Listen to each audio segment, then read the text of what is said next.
네, 이제 우리가 어제로 다니엘서를 마쳤습니다. 그래서 마치고 오늘부터는 에스더서를 이제 시작을 하는데요. 다니엘과 에스더는 동시대를 살지는 않았습니다. 하지만 매우 가까운 시기에 살았었습니다. 아시다시피 다니엘은 이제 기원전 605년에 바빌론으로 이제 끌려갔었는데요. 그러다가 이제 바사왕이라고 하죠. 바사왕. 페르시아를 말합니다. 바사는 페르시아를 말하는데 페르시아의 고레스 원년까지 살았다라는 원년까지 살았던 것을 우리가 알 수가 있습니다. 그때가 바로 언제였냐면 유대인들이 그 고레스 왕이 유대인들을 이제 예루살렘에 돌려보내가지고 예루살렘을 재건하게 하는 바로 그때였는데 그때도 이제 다니엘이 살아 있었던 것입니다.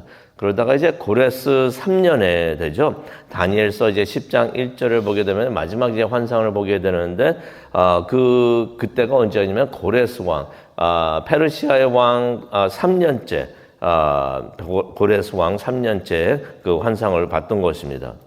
이제 그로부터 50여 년이 지난 후에 바로 오늘 우리가 읽은 에스더서 1장의 사건이 터지게 되는 것입니다. 근데 이제 흥미로운 것은 다니엘이 이제 다니엘서 11장 2절을 보게 되면 이제 환상을 보게 되면서 이런 말을 하죠. 페르시아에서 바사에서 새 왕이 일어나고 그 후에 가장 부자가 되고 강한 넷째 왕이 일어날 것이다 라고서 말을 합니다. 그 사람이 바로 누구냐면은 에스더서 1장 1절에 나오는 아수에로 왕인 것입니다.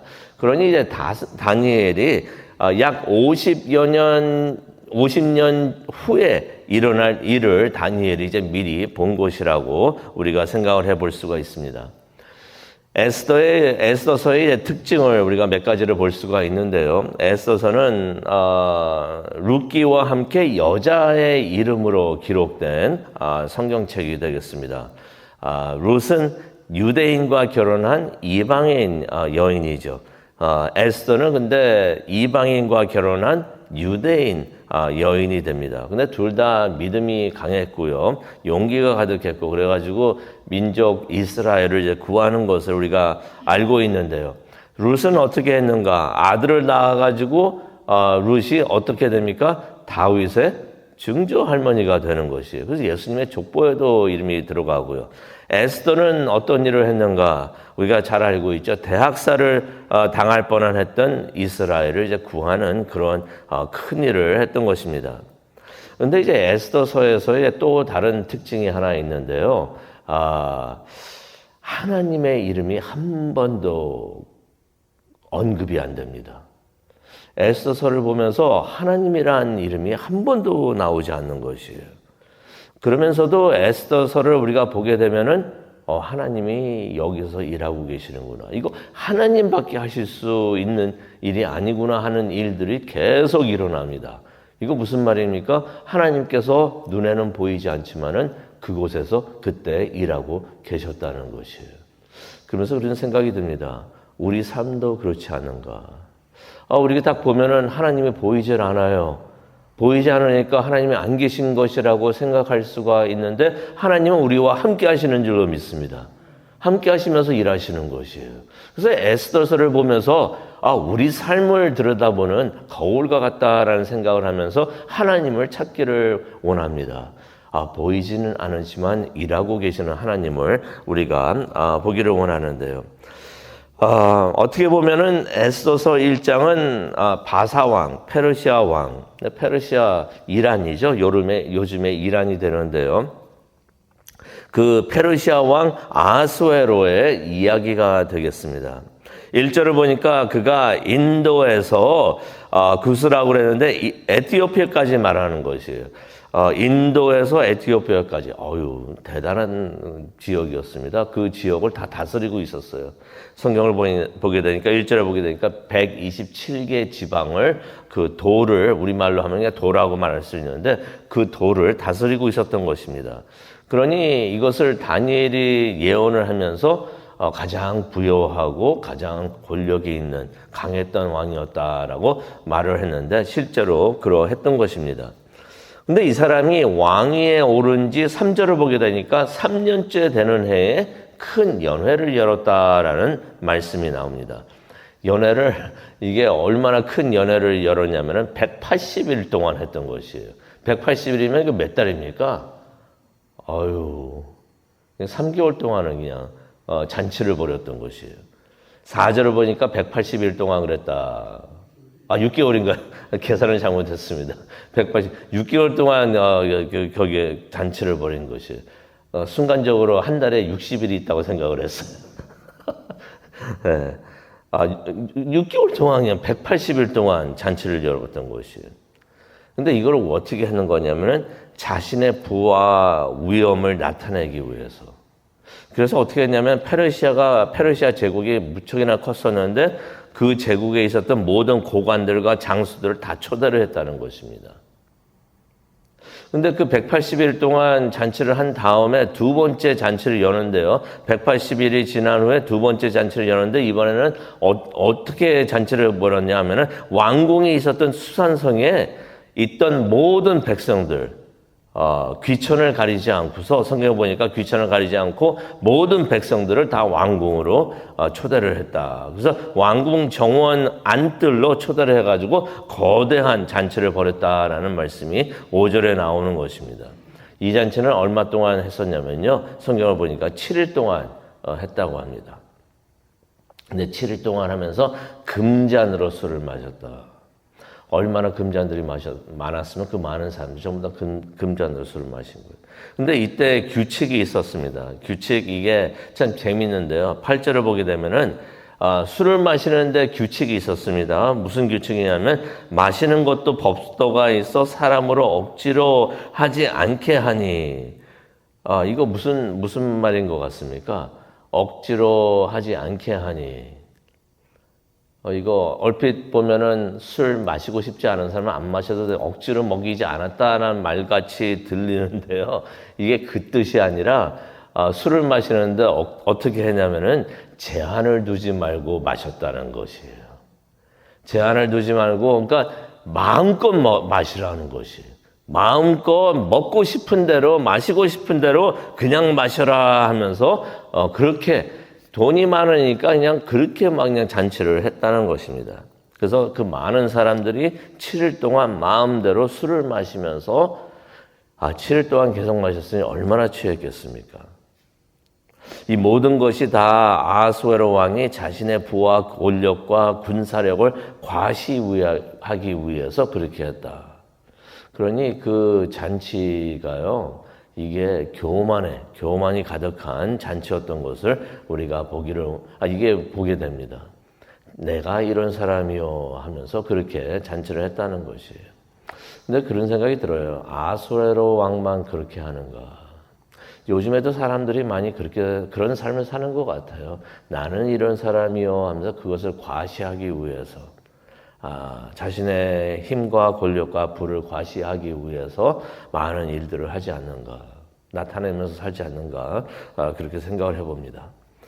그런데 이렇게 술과 교만이 뒤섞인 잔치를 하다 보니 결국 큰 사고가 터지게 되는데요. 7일째가 되던 날이었습니다. 이 왕이 다 그냥 과시하기 위해서 막 그렇게 하다 보니까 나중에는 어떻게까지 하냐면 자신의 아내까지 과시하기를 원했던 것이에요.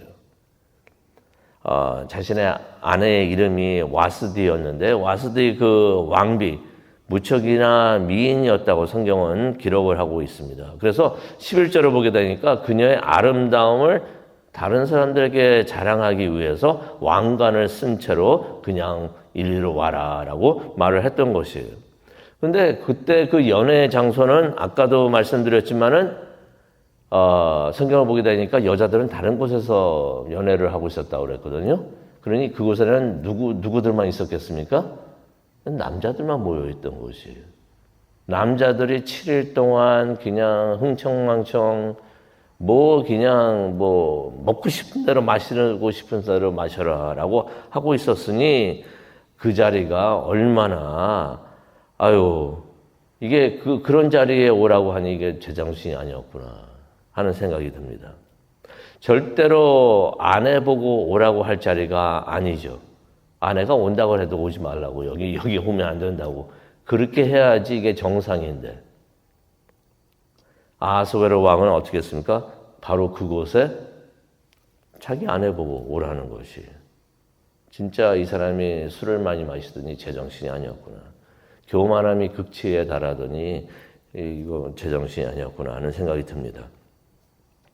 그런데 12절을 보게 되니까 와스디 왕비가요, 왕이 오라고 하는데 오지를 않습니다. 왕이 오라고 하는데 거부했던 것이. 당시에 왕의 권세는 하늘과 같았던 것이에요. 신과 같았던 것이에요. 절대적인 권력자였는데 왜 오지 않았는지, 어떻게 왕의 명령을 거절하게 되었는지 그 내용은 우리가 모릅니다. 근데 어떻게 보면은 그 와스디 그 왕비도 따로 여자들을 모아가지고 이제 잔치를 하고 있었다 그러는데 이 사람도 막 7일 동안 그러다 보니까 이 사람도 취했는지 왕이 오라고 했는데 오지를 않았던 것이에요. 그랬더니 이제 12절을 보게 되니까 왕비가 안 오겠다고 거절을 하니까 왕이 경노합니다. 무척이나 화를 냅니다. 그래서 12절을 보게 되니까 무슨 말씀이 있냐면요. 이 아하스웨로 왕이 진노하는데 화를 내는데 마음속이 불붙듯 하였다. 자존심이 상한 거죠. 감히 하늘과 같은 나의 명령을 어겨? 거절한다고? 그러면서 이제 아하스웨로 왕이 자신의 감정을 다스리지 못하는 것을 우리가 보게 됩니다. 그래가지고 이제 아하스웨로 왕이 13절을 보게 되니까 법 전문가들을 부릅니다. 마음 같아서는 당장 와스디의 폐위를 명하고 싶었지만 이게 법이 있었던 것이에요. 당시에 13절을 보게 되니까 어떤 법이 있었냐면은 무슨 결정을 할 때 법 전문가들과 의논하는 것이 그 나라의 관례였다라는 말씀이 나오는 것이에요. 그래가지고 아하스웨로 왕이 그 측근 법 전문가들을 불러가지고 말을 합니다. 그게 15절에 기록이 되어 있습니다. 뭐라고 말을 합니까? 왕비가 내 말을 어겼는데, 내 말을 거부했는데 법에 따르면 그런 왕비를 어떻게 해야 하는가? 아하스웨로 왕의 속마음은 뭐였습니까? 왕비를 폐위하라. 말은 안 했지만 그렇게 물어봤던 것이에요. 그의 측근들도 그런 왕의 마음을 읽었어요? 보였어요? 딱 그게 보인 거예요. 그래가지고 그가 원하는 답을 줍니다. 그래서 16절에 뭐라고 말합니까? 왕비는 왕에게만 잘못을 저지른 게 아니라 모든 귀족과 백성들에게도 잘못을 저질렀습니다. 라는 내용의 말을 합니다. 그래서 17절에 보면 이런 말을 하죠. 그냥 두면은 모든 여인들이 남편을 업신여길 것입니다. 라고 말을 합니다. 그러면서 19절에 뭐라고 그러냐면은 그러니 왕은 왕비를 버리고 새 왕비를 세우소서. 라는 내용의 말을 합니다. 그러면서 이제 20절에 그런 말을 하죠. 그래야 모든 여자들이 남편을 공경하게 될 것입니다. 라는 말 같지도 않은 말을 그렇게 했던 것입니다. 그런데 이 말을 들은 아하스웨로 왕이 21절을 보니까 무척이나 만족해합니다. 듣고 싶었던 이야기를 이 사람들이 하니까 최고야 하면서 21절을 보니까 그 측근들이 말한 대로 제안한 대로 그대로 행했다라는 말씀이 나옵니다. 그대로 행했다는 것은 무엇을 의미합니까? 와스디를 왕비의 자리에서 내쫓았다는 것이에요. 그러면서 이제 에스더 1장이 그렇게 마치는 것을 우리가 보게 됩니다. 그런데 얼핏 보면은 에스더 1장이 술에 취한 교만한 왕의 망나니 같은 행동을 우리가 보게 되는 그러한 내용의 그냥 1장이구나라고 생각을 할 수가 있는데요. 여기서 무슨 일이 지금 방금 일어났습니까? 그런 일을 통해 가지고 왕비의 자리가 공석이 되는 것이에요. 이 부분이 무척이나 중요하고 의미 있는 부분이었습니다. 이제 앞으로 하만이라는 사람이 등장을 해가지고 유대인들을 대학살하려고 하는데 그 일을 막을 수 있는 에스더가 등장하게 되는 그 계기가 바로 이때 일어났다는 것입니다. 에스더서 1장을 보게 되면 하나님의 이름은 한 번도 언급되지 않는데 깨닫게 됩니다. 이때부터 하나님께서는 모든 것을 준비하고 계셨구나. 이스라엘을 구원하시기 위해서 준비하고 계셨구나 하는 것을 우리가 깨닫게 됩니다. 하만이란 사람이 등장하기도 전에 하나님은 구원을 준비하고 계셨구나. 위험이 나타나기도 전에 하나님께서는 구원의 방법, 해결책을 준비해 주신 줄로 믿습니다. 오늘 이 말씀을 우리가 보면서 이제 기도하는 시간을 갖기를 원하는데요. 하나님께서는 우리 살면서도 이와 같이 일하고 계시는 줄로 믿습니다. 비록 보이지는 않으시지만은, 그래서 침묵하고 계신다고 생각을 하고 있지만은 하나님께서는 우리를 위하여 일하고 계시는 줄로 믿습니다. 우리를 위해서 우리에게 오고 있는 모든 위험과 걱정과 근심, 그것을 해결해 주시기 위해서 하나님은 지금도 우리 눈에는 보이지 않으시지만은 우리를 위하여 일하고 계시는 줄로 믿습니다. 그런 하나님을 보는 우리 모두가 되고요. 우리는 하나님을 믿고 신뢰하는 우리 모두가 되기를 간절히 축원합니다. 그런 하나님께 기도하는 이 귀한 시간 되시기를 간절히 축원합니다. 축복합니다. 우리 다 함께 기도하시겠습니다. 에스더서 1장을 통하여 하나님의 말씀을 보게 해주시니 정말로 감사합니다.